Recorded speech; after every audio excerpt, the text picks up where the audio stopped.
I think the message is really very simple. What we give out, we get back. So you don't want to give out negative things. What we believe about ourselves becomes true for us. And we need to love ourselves, because when we really do love and appreciate this beautiful being that we are, then we can't hurt ourselves and we can't hurt other people. And to me, that's the secret of life. It is very simple. It is too simple for some people, and yet it works. I have person after person after person who is a living testimonial that it works.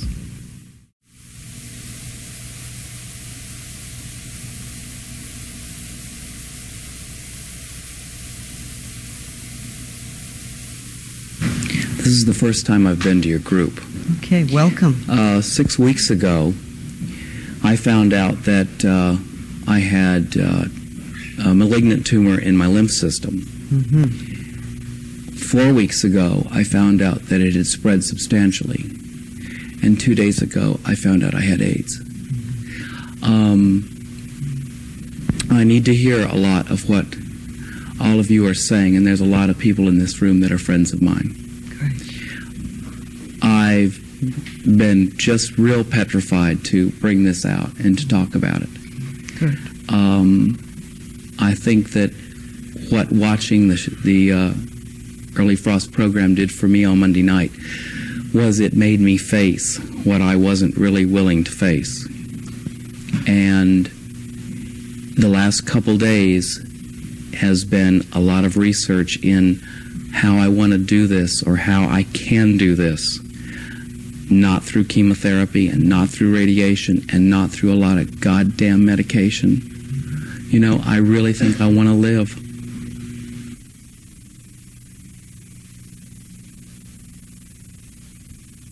You know, we're not limited by the medical opinion. It depends whether we choose to do that or not. I think it's a terrible shame that at the moment the medical community is telling everybody that they have to die, because it's just not true. We know that that's not true. There are plenty of boys that are doing very well. You know, we can either buy into the fear or we can not buy into the fear. Each of us have doors that are closing, and for each door that closes, new doors open. And see in front of you a new door, and see the light behind it. And while you may not know exactly what that door holds, we know that it is wonderful experiences. For we move out of the darkness of the past into the future and into the light. We love and support ourselves and each other, and we know we are safe, for it is only change. We are safe. It's only change. We are willing to learn and grow. We are willing to see life in a new and different way. For we truly love and appreciate the beings that we are. We are divine, magnificent expressions of life. And it is our birthright to be fulfilled in every area. And so it is. So it is.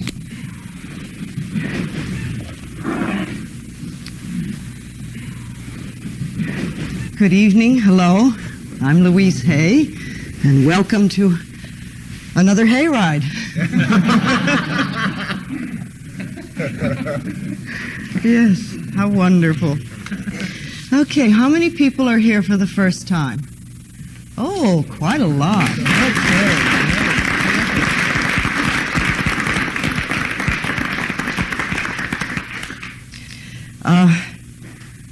We don't, I don't heal anybody.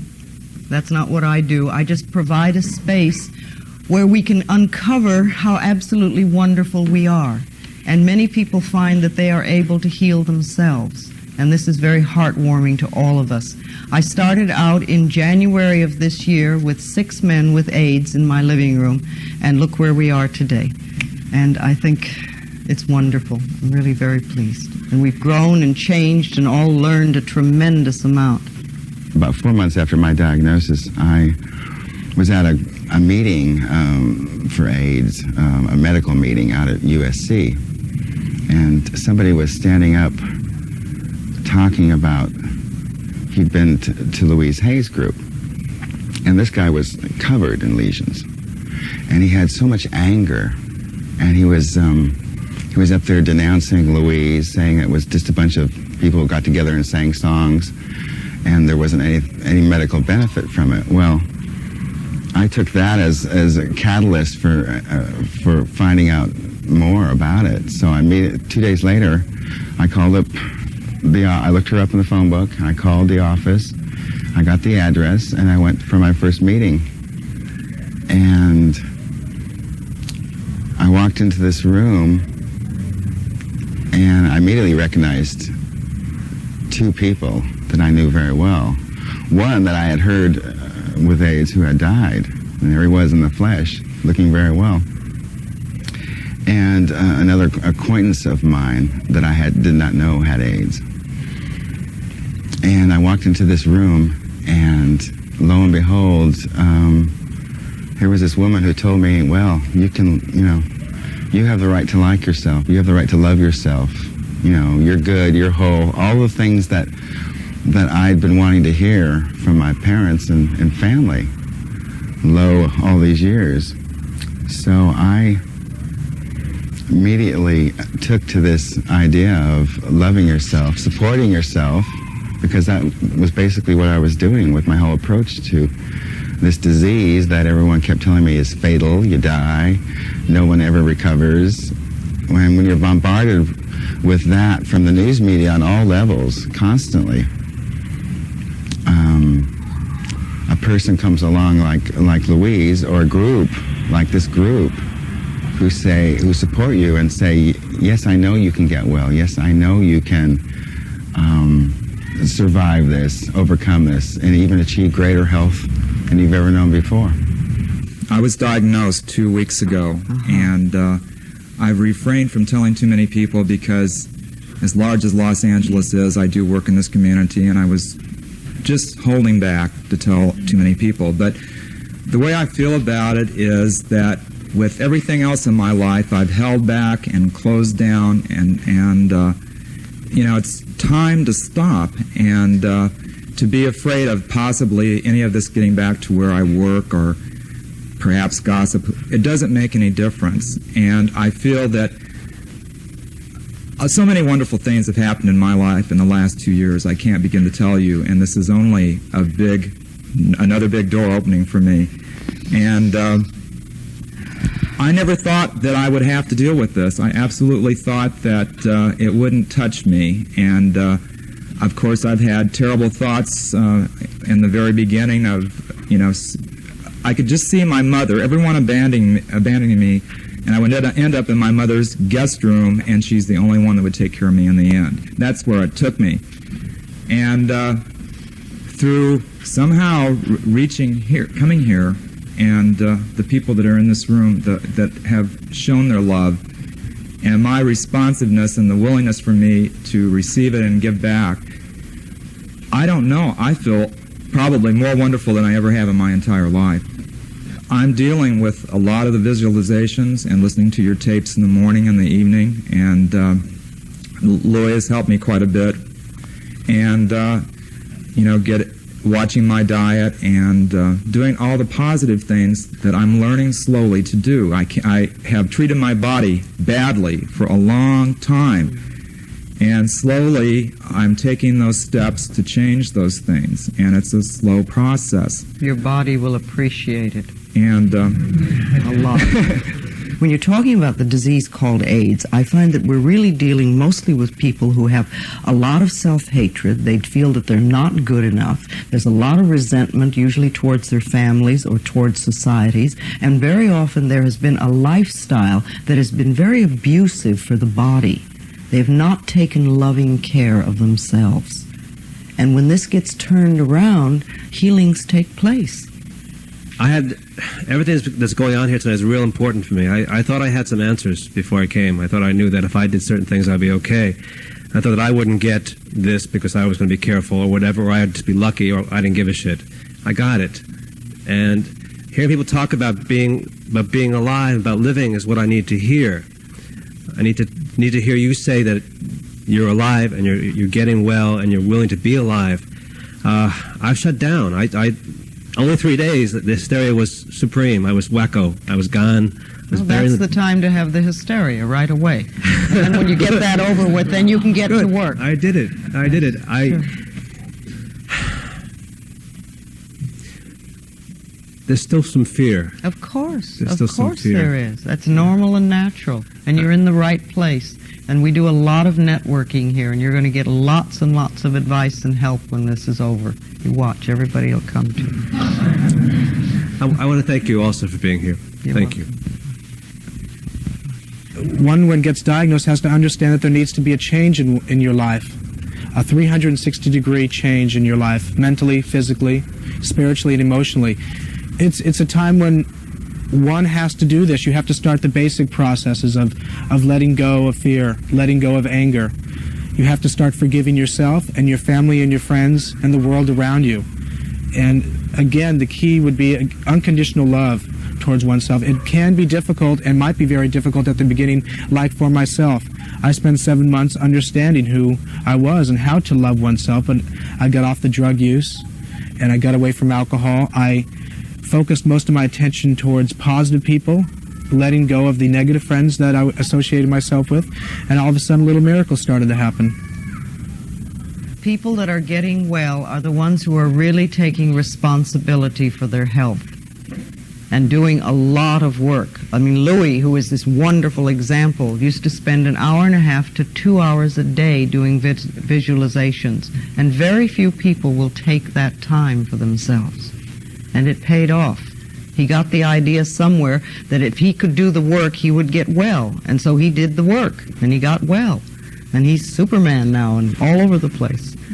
People often ask me, in their more morbid moments, do you know who you caught AIDS from? And I tell them, yeah. And they ask, well, who? And I tell them, from myself.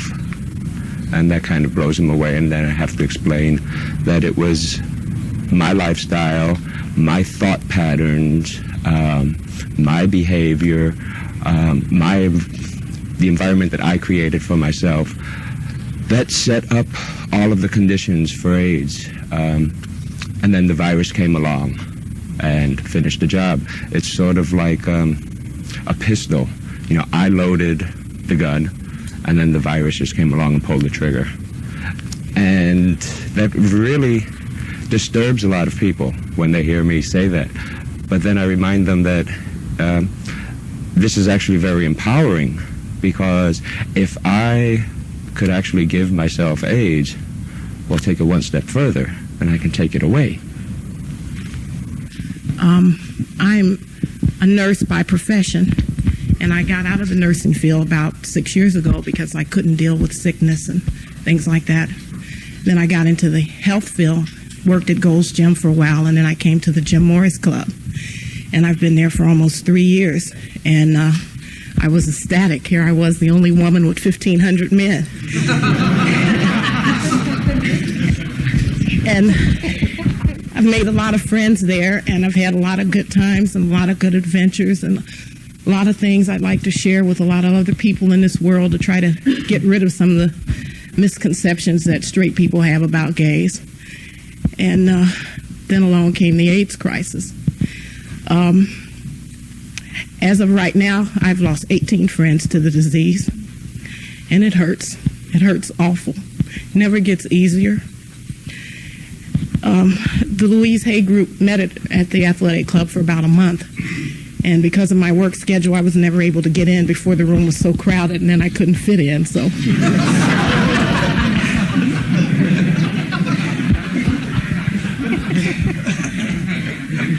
Anyway, now there's a bigger space, and I'll be here as much as I can. The thing that I've learned most through all of this is love and compassion and care for one another. Doesn't make a bit of difference if you're gay or black or white or blue or green. Just love one another. And I felt that love when I'd be sitting behind the desk and I'd hear you in there chanting and singing your songs. That love would just float right out of that room and engulf me, and that's why I'm here tonight. Thank you.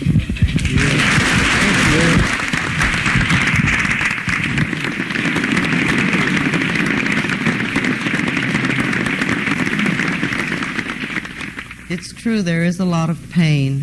However, if we sit here and just play Ain't It Awful, we're not going to make changes. We're not going to do anything positive. So we have to go beyond that. We have the power to make the changes as we use our minds and make different choices. We're going to see a real advancement of the health of AIDS people.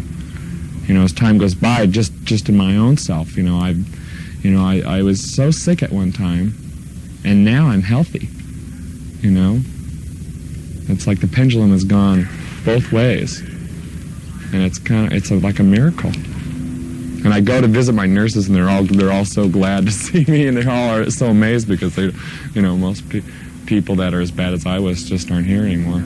About 7 or 8 years ago, I was diagnosed as having cancer myself, and I realized that I was being given a chance to do some work on myself, to do the same sort of thing that I had been working with other people. At first I went into total panic, but I realized that I had worked with other people and had helped them to work through their cancers, so certainly I could do it with my own.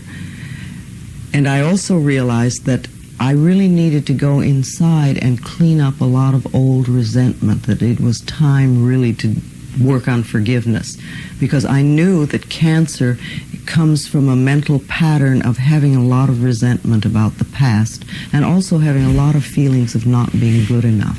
And so I did my own work and my own struggle to dissolve those feelings, and that I think has helped me a lot to help other people too. The thing that I feel that I do the most good on really is helping people release guilt and shame, because that's such a bummer. And if we can let that go, it's a lot easier to love ourselves. You know, I talk about loving the self all the time, over and over again. It's the only thing I really teach anyone. And people are always saying, well, how do you love yourself? How do you do this? So Gisela and I put together a little list, and I'd like to share it with you. Loving the self, to me, the very first thing is stop all criticism. Stop criticizing yourself for anything, ever. Stop criticizing other people. Just drop it. Begin to accept yourself, particularly as you are right here and right now. You're perfect as you are right now. And yes, of course, you're going to change. However, if you're going to beat yourself up, the changes will be negative. If you can accept yourself lovingly, the changes will be positive. Second thing is, don't scare yourself. Stop scaring yourself. How often do you choose to think thoughts that literally terrify you?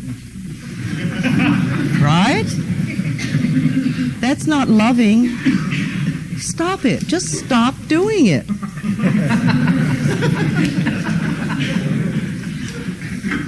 When you're doing that, it's always good to have 2 or 3 subjects that you really like.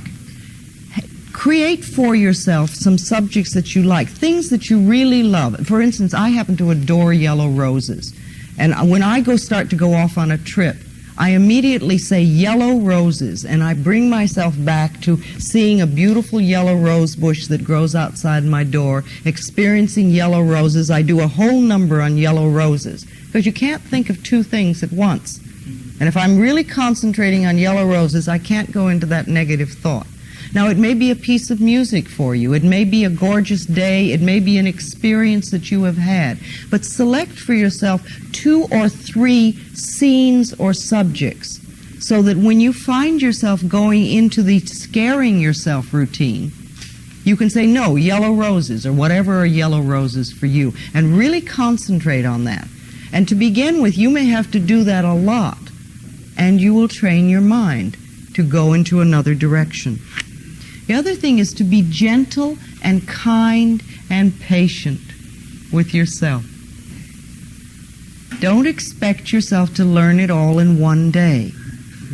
Be patient with where you are. You are doing the best you can with the understanding and awareness that you have right now. So be patient. You are where you are, and this is it. You're not there, you're here. Be kind to your mind. Be accepting of your thoughts. If there are thoughts that you choose not to think anymore, you don't have to get angry about it. And when they come up, you can just say, no, I don't want to think that anymore. I'd rather think about yellow roses or whatever is important to you. Praise yourself. Praise yourself a lot. You've been putting yourself down, you've been berating yourself. Now, not all of you and not all the time, but all of us have a tendency to do that. We're raised with negative conditioning, and we think that if we criticize ourselves and scold ourselves, we're going to behave or get where we want to go or motivate ourselves. But we don't have to do that. Praising ourselves will do much, much more. Support yourself. Really support yourself in what you're doing and what you're trying to accomplish. And if you find that difficult, have some support buddies. Be willing to reach out. Just because your father may have been a big macho man and wouldn't ask anybody for help, doesn't mean that you have to be that way. None of us are capable of doing it all by ourselves all the time. We all have areas where we're really dynamite, and we have areas where we just can't do it maybe ever, or can't do it right now. You know, the silly things, too, like checkbooks. I finally acknowledge that I cannot do my checkbook. I will never do my checkbook. I am not a bad person because I do not do my checkbook. I reach out and let somebody else do my checkbook. There are also times when we're going through experiences where we need some help. And a lot of us have a tendency to say, well, I can do that myself. And then we make ourselves wrong for not doing it. Get yourself a support buddy. Reach out. You know, the AA people do this all the time. You make a phone call, you reach out, you have somebody who'll call you up and say, did you do so-and-so today?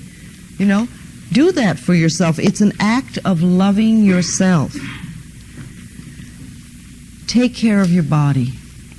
Take care of your body. This is a loving act. If you don't know anything about nutrition, if you were raised on junk foods, if you live on nachos and Twinkies and Coca-Cola, learn something about what good fuel is for your body, what your body needs. You know, you wouldn't put Coca-Cola and Twinkies in your automobile and expect it to run very well. And yet the stuff that we put into this magnificent machine that is the temple of our bodies are amazing. And especially if you're not feeling well, you need every single bit of good fuel that you can to nourish your cells. So take care of your body. Find exercise that you enjoy. And feed yourself good food. And do mirror work. Do mirror work. It is so powerful. Talk to yourself in the mirror. Not to scold yourself, but to love yourself. To love yourself. The third year has been probably the most incredible year of my life. Working with people like Louise and other people in the group has taught me so much about myself and about other people, and how important it is to be supported, how important it is to be loved, to love myself. It's really been an incredible experience. The first 2 years that I had AIDS, there were times when I would just scream at God, you know, why me? Stop this. I don't need this. And this past year, it's been well, okay. You know, I'm getting the message, and it's okay. I've been working with Louise for 15 months now, ever since I was diagnosed with Kaposi sarcoma. And one of the things I'd read Louise's book and heard the tape and done a lot of reading, and I'd put together a lot of knowledge, and I was doing a lot of inner work for a while, and I thought I'd handled fear once and for all. And what I learned, God, did I ever learn it, is that it's I have to work daily on that because it just creeps up, and then it starts mounting up higher and higher and higher, and it gets more and more difficult to deal with. And I just recently went to New York and participated in the New York Marathon, and then went to Paris on vacation, and I couldn't enjoy my vacation, really. I mean, I had a few good times, but I was so scared, and I didn't even know what it was. I didn't know who to talk to. It was something else. And I came back, and yesterday went over to Louise's, and it was one of the great days of my life. I went upstairs to Louise, and I said, I'll tell you, I need some help. And I'll tell you, that was a big one for me, because my dad was the macho man, too, who said, I can do it myself. And I learned that one real well. And it was real hard to open up and say, I want some help, and I really need some help. So Louise had me go in the other room and sit down by the mirror. And the mirror, that's another thing. The mirror is the one thing that is difficult for me to do. And so I've made a commitment, and Louise actually asked me to find 2 people to support me, in doing mirror work and meditation and all that. And I've got 2 people, which is very exciting, and they're supporting me. But the thing that really surprised me today when I was doing my mirror work was that I cut through about 10 feet of fear. Just cut right through it. And for the first time in months, I was really with myself and comfortable and loving and relaxed and glad to be with myself and not thinking how I could escape, and turn on the TV or, get busy doing work. It was wonderful just to be there with myself. So I am one who says, yes, mirror work works. And thank you. I think the medical profession does very good work in many areas. I think there's some areas that they don't really understand what is going on. And the work that I do with the boys is really in conjunction with what they do with their medical doctors or their nutritionists or their homeopathic doctors or whoever they're working with. It's an adjunct. It's something that goes with. It's not just instead of. I'm Max, and I'm from New Orleans, and I'm here to be a part of Louise's 5-day intensive on AIDS. I wanted to share something with you which to me is both amazing and amusing, because when I was what most people would call well, I was ill, and I was very unhappy. And since I've gotten AIDS, it's been an invitation. Since I've been diagnosed with it, to me it's been an invitation to enlightenment and to discover love, to be able to accept love from so many people, to find the value in friendships. And don't be afraid of your friends' reactions. Everybody wants to go to heaven, they say in New Orleans, but nobody wants to die. And,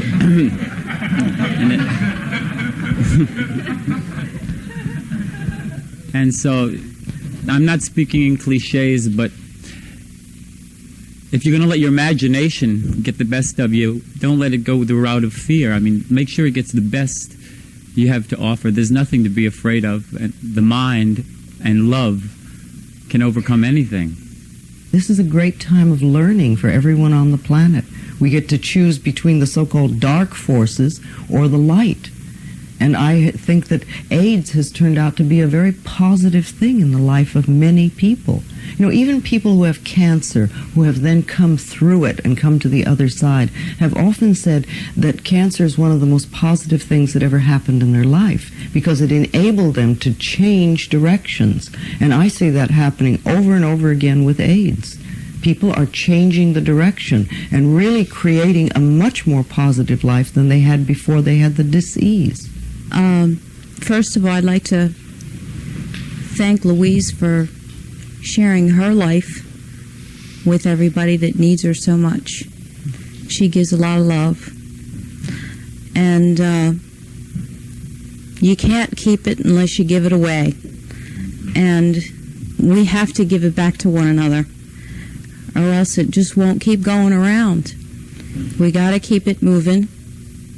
And you just have to not be afraid of the other people that are afraid.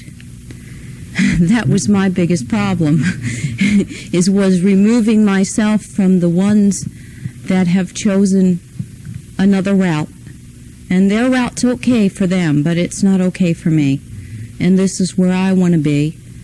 And I'm getting well. And I'm going to share that with as many people as I can. Thank you.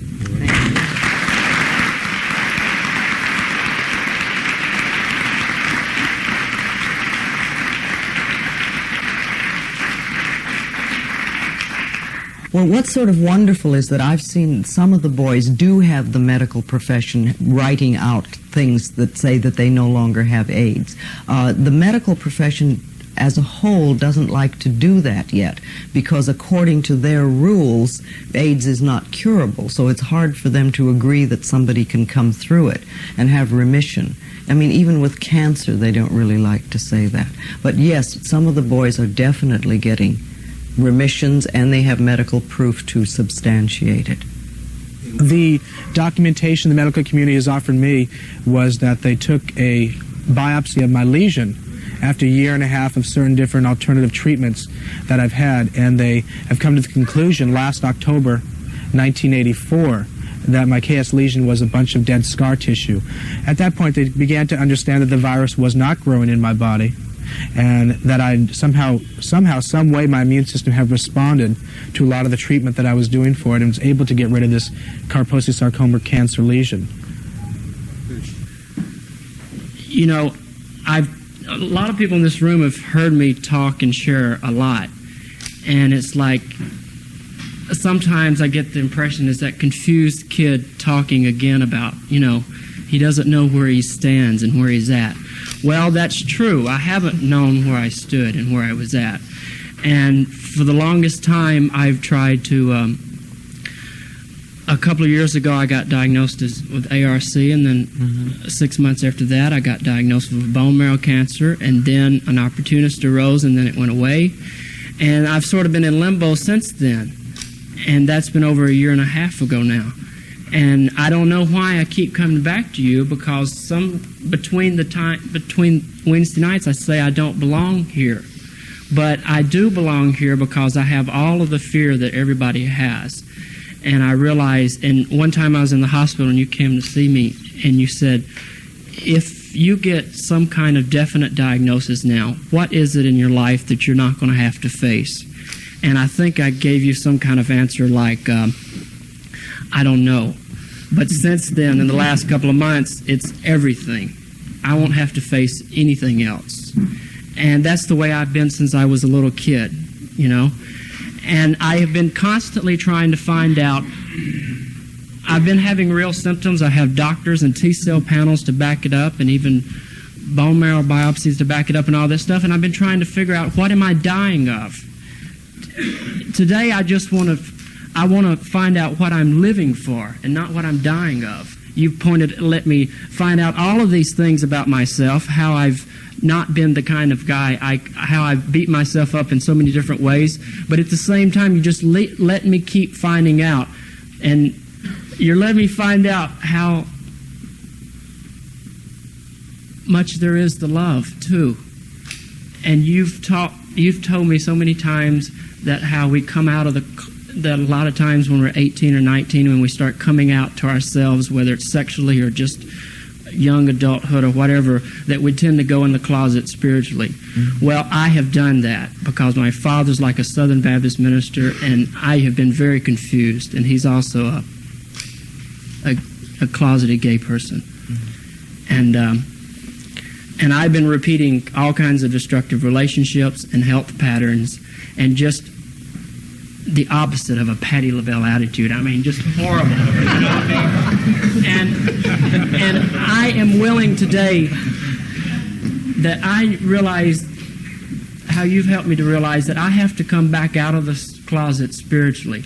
And I have to let that side of me agree with my public side, with my sexual side. I have to let it be in harmony with everything I do. Even if it's not choosing a good attitude that day, I have to let it be in harmony with that too, so I can get through with it. And there's been a lot of friends that I've known here that have died, that have not done Left the well. planet, yes. And at the same time, they have chosen that, and I'm still maybe in limbo about a diagnosis of any kind, but what I am positive about today is that I do choose to live today, and I choose to find out what all there is to love so I can help other people with it. Thank you. And when you talk, Tom, you talk for a lot of people. You're not the only person. And the thing is that if you're looking for a savior, and I know a lot of people here are looking for a savior, the place to look is right here in the mirror. Right here, honey. This is the savior that you're looking for. No. What do you want to say to him? I've looked at you so many times, and I've even told you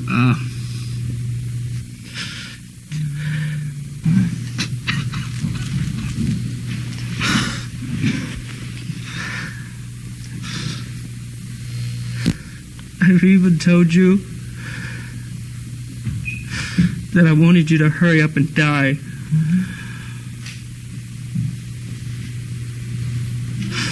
Rather than admit. I just wanted I got too much pride or something. Sound like your daddy. To just ask. Just to ask to hold somebody's hand.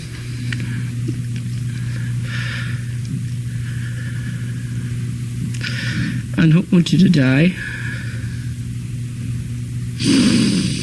And I don't want you to live so uncomfortable all by yourself. Tell him it's okay to reach out.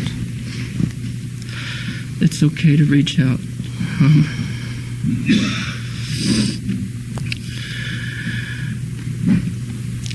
Tell him it's safe to get well now. It's safe to be well now.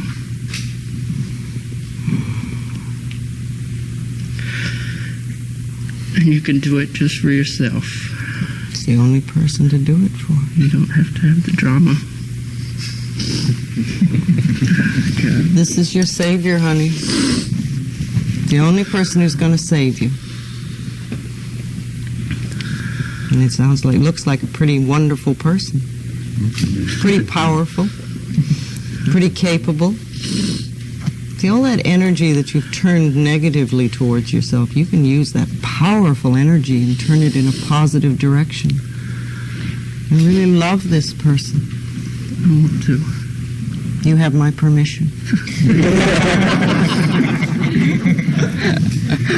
Reach out a hand.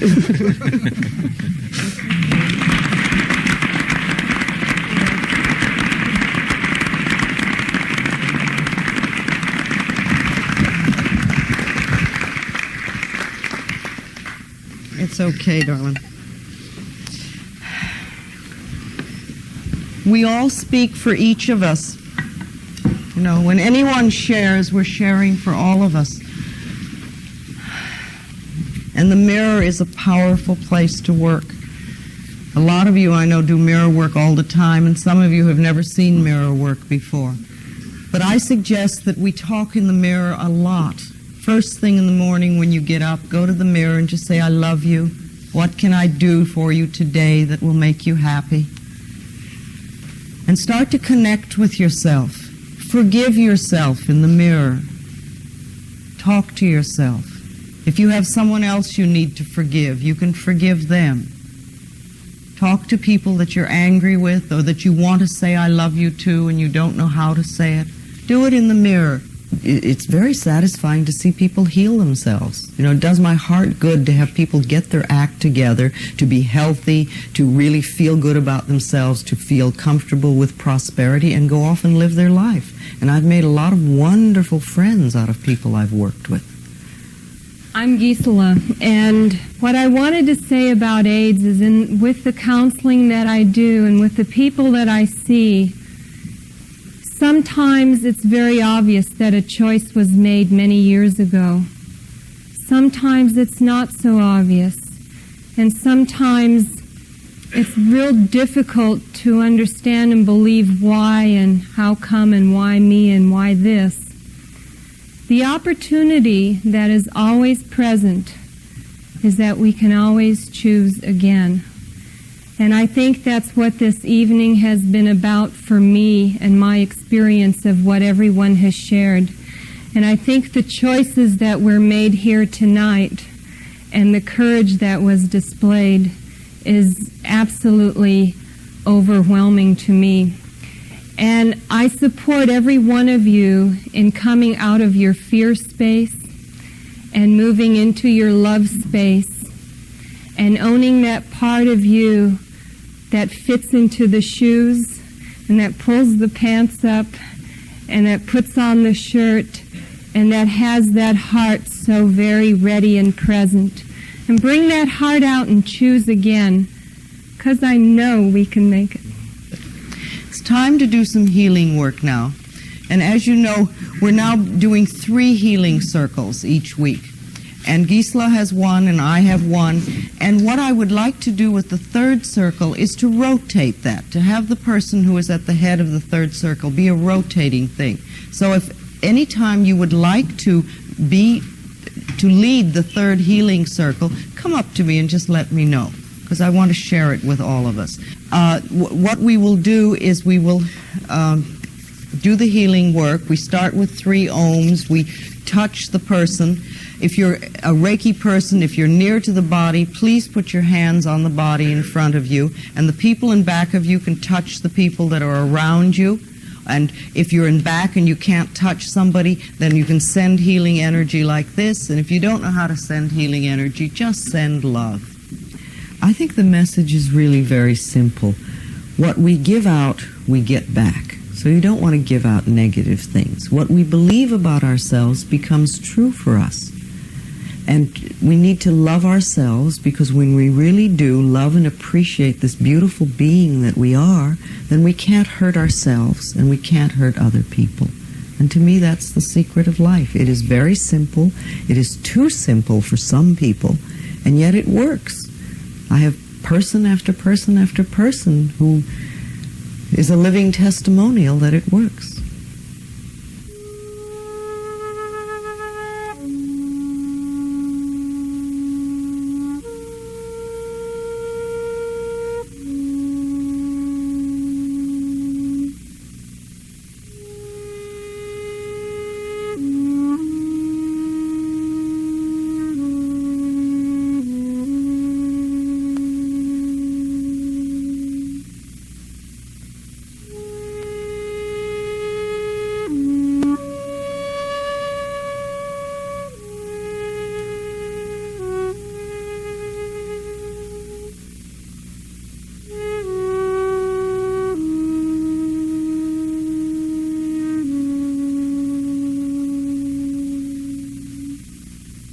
Love is the most powerful healing force there is. And the pathway to love is through forgiveness. Forgive yourself first so that you can forgive others. Free yourself.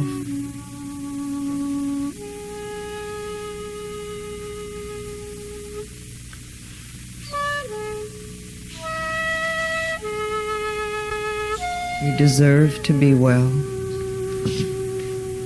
You deserve to heal.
And so it is.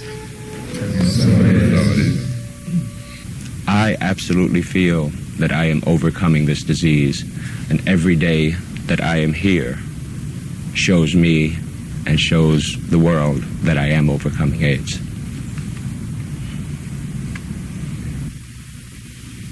And I'd like you to continue to hold hands. Those of you who are new and don't know our song, you'll learn it by next time. Thank you. Please sit up if you want.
Hug time, and we'll see you next week.